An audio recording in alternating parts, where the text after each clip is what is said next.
President Lee Jae-myung and Chinese President Xi Jinping agreed to expand Seoul-Beijing relations and keep up efforts for peace on the Korean Peninsula. Their first phone call included Lee's invitation for Xi to attend the APEC summit hosted by South Korea this November.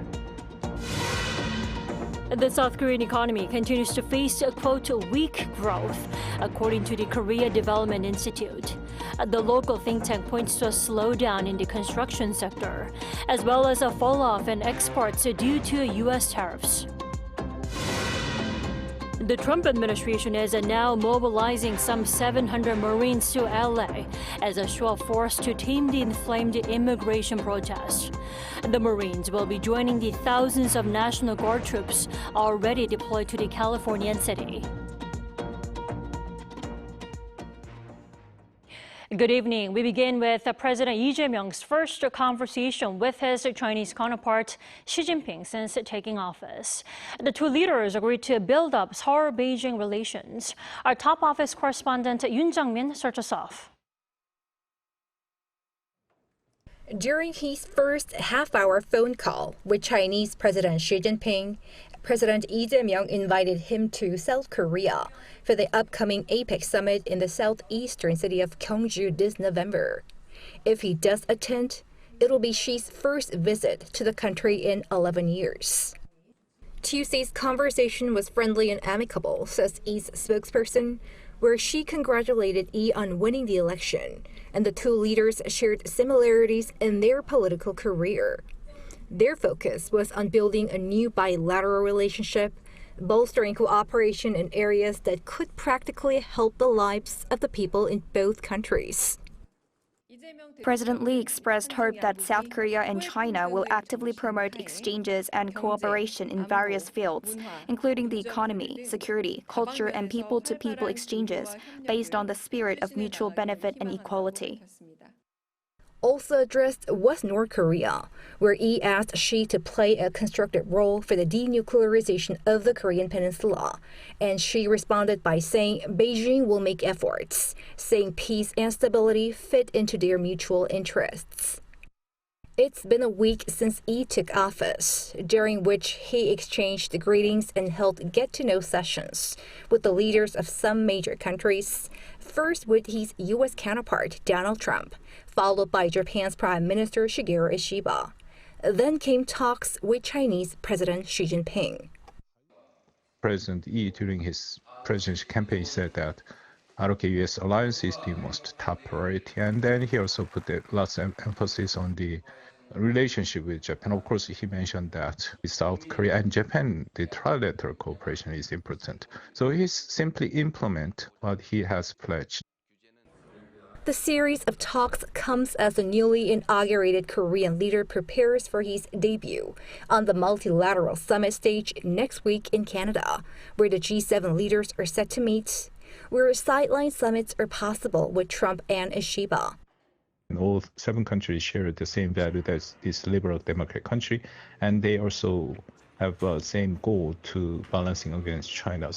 To participate this G7 meeting, even though we are not the member of G7, but as the observers, it can deliver the very significant message to China. The upcoming diplomatic stage is also widely seen as a litmus test of how the new Korean president will navigate diplomacy, both with the U.S. and China in mind, as he puts forth pragmatic diplomacy. This as Korea also makes its comeback on the diplomatic stage official after a 6-month hiatus following the impeachment of the former leader. Yoon Jang-min, Arirang News. 3 high-profile special prosecution bills were passed during a cabinet meeting presided over by President Lee Jae-myung earlier on this Tuesday morning. The probes will focus on the martial law declaration by former President Yoon Suk-yeol, allegations against former First Lady Kim Gun-hee, and the death of a Marine during flood relief operations in 2023. These bills have been previously vetoed by the Yoon administration, but are now set to take effect. And President Lee Jae-myung has appointed former trade chief Yeo Han-koo as a trade minister, who will lead tariff talks with the U.S. Yeo served as a chief negotiator under the former Moon Jae-in government during the first Trump administration. Presidential spokesperson Kang Wi-jung said the appointee has been recognized for his excellent policymaking and negotiating ability with regard to international trade and economic cooperation.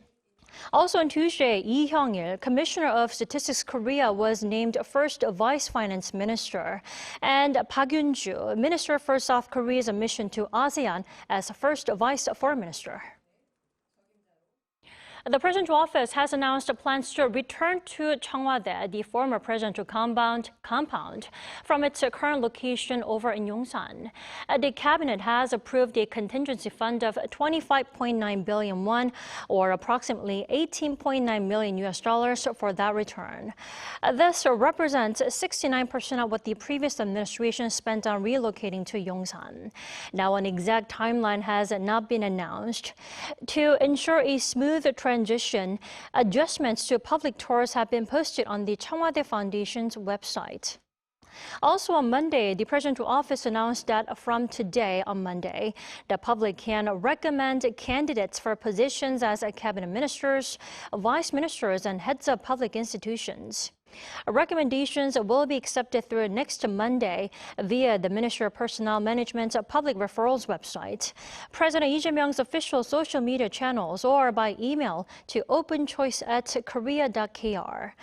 Candidates then will undergo a formal vetting and public review process.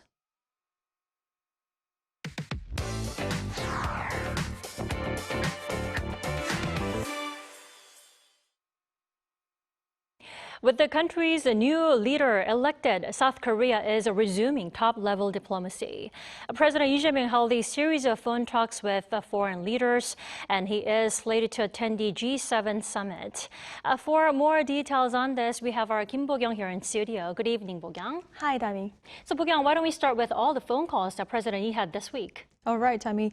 Well, as we saw in Chongmin's report, President Lee held his third phone call with his Chinese President Xi Jinping, where he asked China to play a constructive role in denuclearization of the Korean Peninsula and invited him to attend the APEC summit that is going to be held here in November.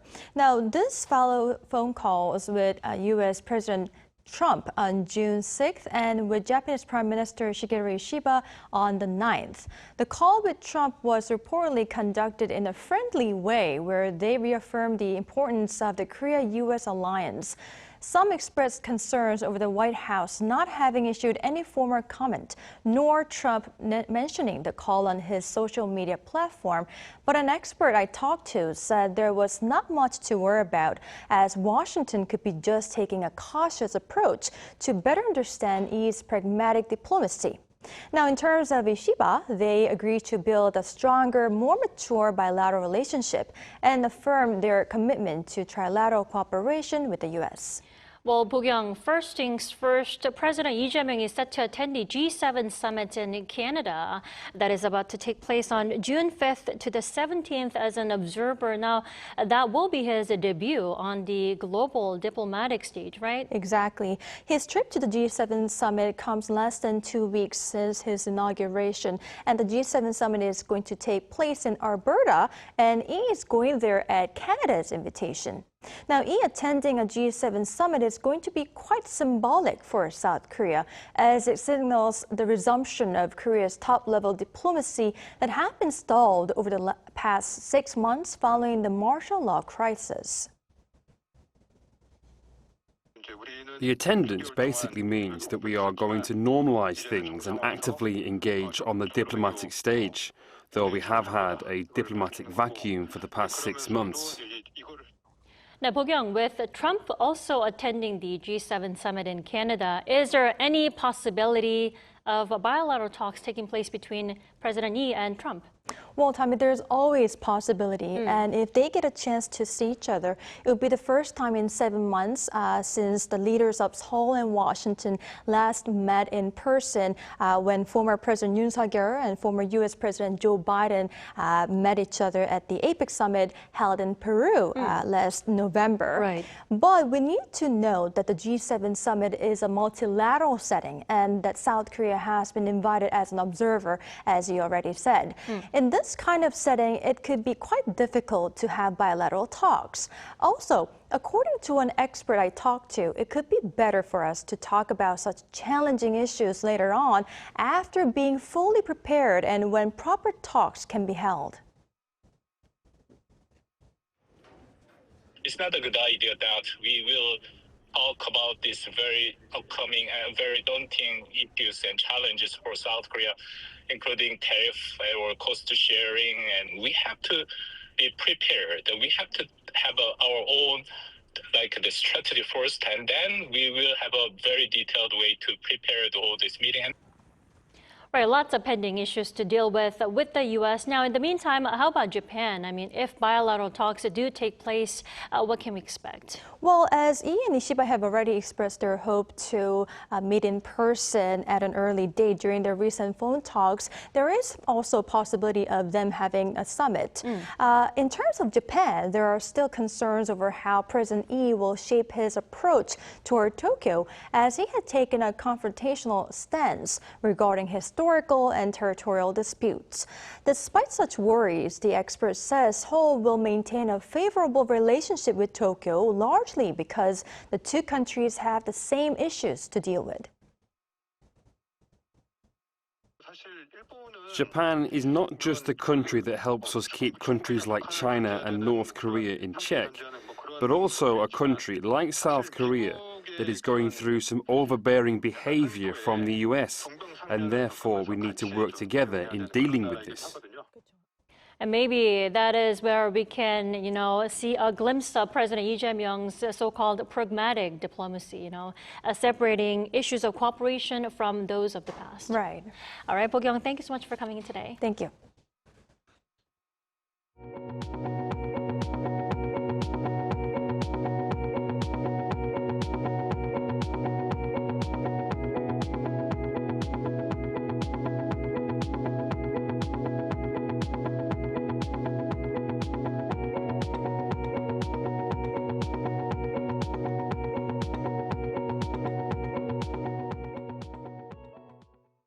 South Korea's economy continues to be weak, according to a local think tank, which states it's slow construction activity and poor export conditions that are slowing the growth. Our Moon Ji-young has more.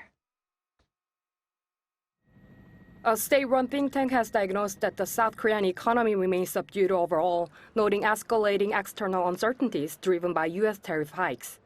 According to the June Economic Trends report released on Tuesday, the Korea Development Institute states that the country's economy is weighed down by continued weakness in the construction sector and a slowdown in exports. The agency stated that construction investment continued its decline, constraining recovery in domestic demand. Overall production growth is also slowing, with the construction sector notably contributing to this deceleration, posing a significant drag on the economy. Exports also showed weakening momentum, especially in sectors heavily exposed to U.S. tariff. This included a continued decline in exports to the U.S., with automobile shipments notably falling by 32% year-on-year. In contrast, manufacturing production maintained solid growth led by semiconductors, with persistent demand supporting robust growth in production, exports, and related equipment investment in this sector. Meanwhile, household and business sentiment showed modest improvement amid easing political uncertainties and progress in trade talks between Washington and Beijing. The Consumer Sentiment Index recovered to the baseline level in May, signaling an easing in the contraction seen since last year. It seems the situation itself has improved compared to the first quarter. Since interest rate policy is now moving towards an easing stance, I think it might gradually contribute to an improvement in domestic demand. However, the KDI warned that trade-related uncertainty remains high due to further increases in steel and aluminum tariff and concerns over a potential resurgence of U.S.-China trade tensions. Moon Ji-young, Arirang News. Now, South Korea's current account remained in the black yet again in April. While solid exports helped support the balance, experts do warn that upcoming U.S. tariffs and a slowing global economy could weigh on the surplus going forward. Shin Se-byuk reports. South Korea posted a current account surplus of $5.7 billion in April. That marks 24th consecutive month in the black since May 2023. According to data released by the Bank of Korea on Tuesday, the surplus shrank sharply from the previous month, $9.1 billion. But it was still a notable jump from the $1.5 billion surplus recorded a year earlier. The decline was mainly driven by a sharp reversal in the dividend income balance, which swung from a $2.6 billion surplus in March to a $650 million deficit due to concentrated payouts to foreign investors. April's goods account, the largest component of the current account, posted a surplus of around $9 billion, backed by solid export performance. Exports rose nearly 2% on year to $58.6 billion, led by semiconductors and wireless devices. IT exports jumped almost 11%, while auto exports fell by just over 4%. Imports, meanwhile, fell 5.1% to nearly $50 billion, largely due to lower global energy prices, including coal and crude oil. The services account remained in deficit, posting a $2.8 billion shortfall in April, a wider gap than the previous month, as Korean firms spent more on tech licensing, consulting, and platform services. In the first 4 months of the year, the cumulative current account surplus reached nearly $25 billion, up almost $7 billion from the same period last year. But one expert pointed out that these figures reflect a period before new U.S. tariffs took effect and warned the surplus could narrow further in the month ahead. Lower energy prices may ease imports, but Trump's tariffs could hit exports harder, narrowing the surplus compared to last year. He also noted that with the global economy slowing, a sharp rise in stock prices is unlikely, and the gains in the primary income account are also likely to remain limited, further narrowing the overall surplus. Shin Se-byuk, Arirang News. The South Korean government is drawing a new line on one of the Korean peninsula's most volatile flashpoints, leaflet launches into North Korea. And for the first time in years, Seoul is urging activists to stop. Our North Korean affairs correspondent Kim Jung-seo reports. South Korea's new administration is taking its first public steps to reduce tensions with North Korea, formally urging civic groups to stop launching anti-Pyongyang leaflets across the border. The first step in reducing tensions and rebuilding trust between the two Koreas is stopping the leaflet launches and the loudspeaker broadcasts. The Ministry of Unification's call came after a civic group representing families of North Korean abductees carried out a third leaflet launch this year, despite multiple calls for restraint. These actions heighten tensions on the Korean peninsula and endanger the lives and safety of residents near the border. We strongly urge an end to leaflet launches. It's the first formal appeal since South Korea's Constitutional Court struck down the leaflet ban in 2023 on free speech grounds.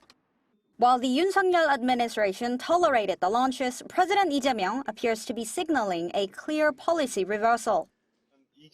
Even during his campaign, President Lee pledged to manage situations that could trigger inter-Korean clashes. That included restoring previous measures like the ban on anti-North leaflets and loudspeaker broadcasts and the 2018 inter-Korean military agreement. Leaflets have long been a flashpoint used by both Koreas as psychological warfare since the peninsula was divided. South Korea ended its state-run campaigns in 2000, but defector-led groups picked up where the government left off. After a 2020 ban was overturned in court, the skies reopened to civic activity, prompting North Korea to retaliate with its own balloon launches carrying trash.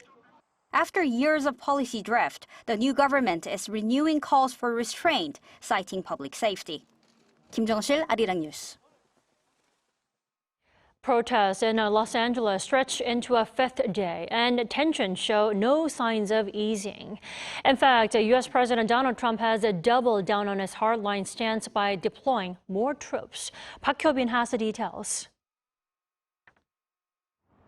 U.S. President Donald Trump on Monday ordered an additional 2,000 National Guard troops and 700 Marines to be deployed to Los Angeles, significantly expanding the military response to ongoing protests against immigration raids.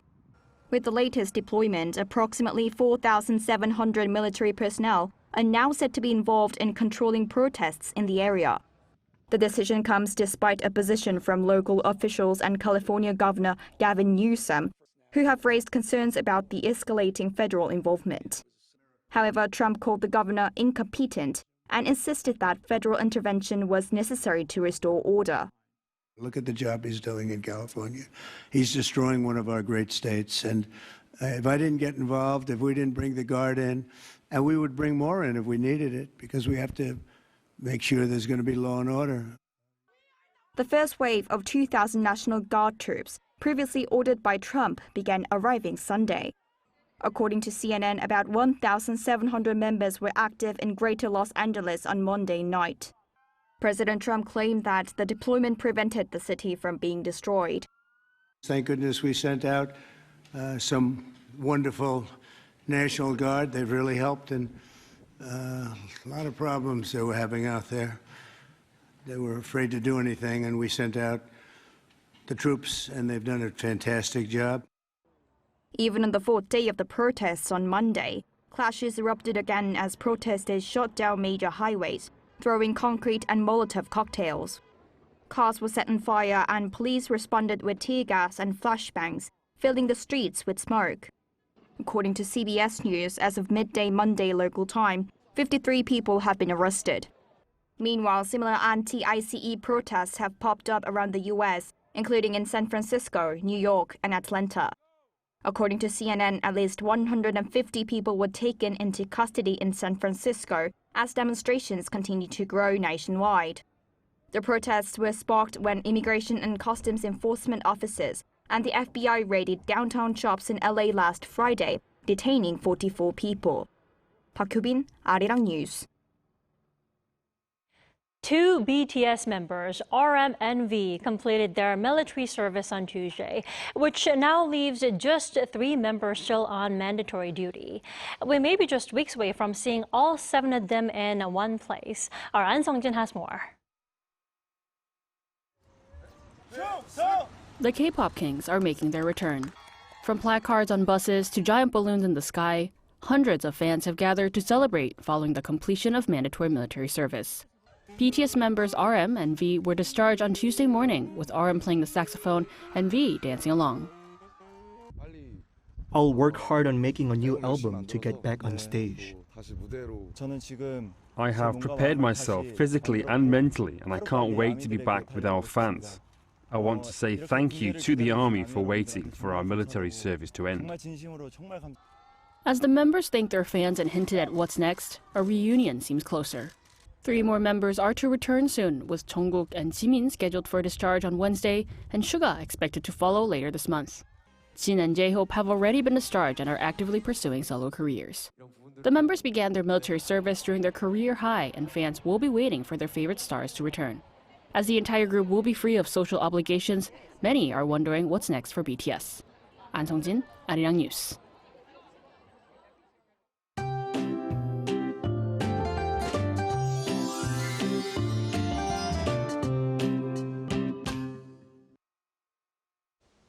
Cloudy and rainy conditions appear today in central parts of the country.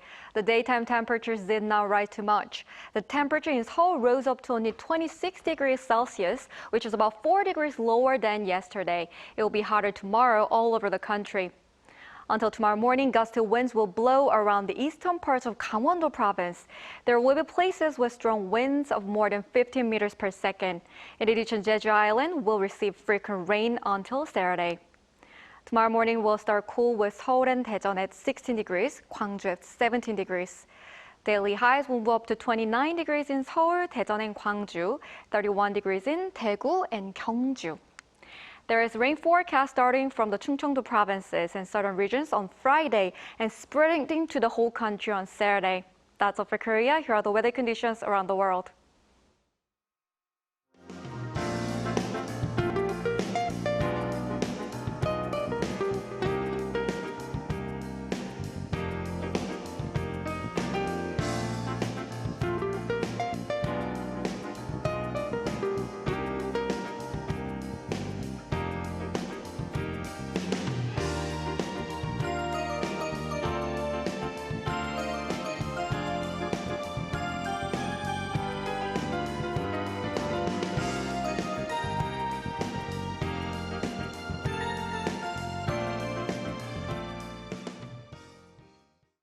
That is all we have for tonight. I'm Kim Dami. For all of us here at Arirang, thanks for watching and good night.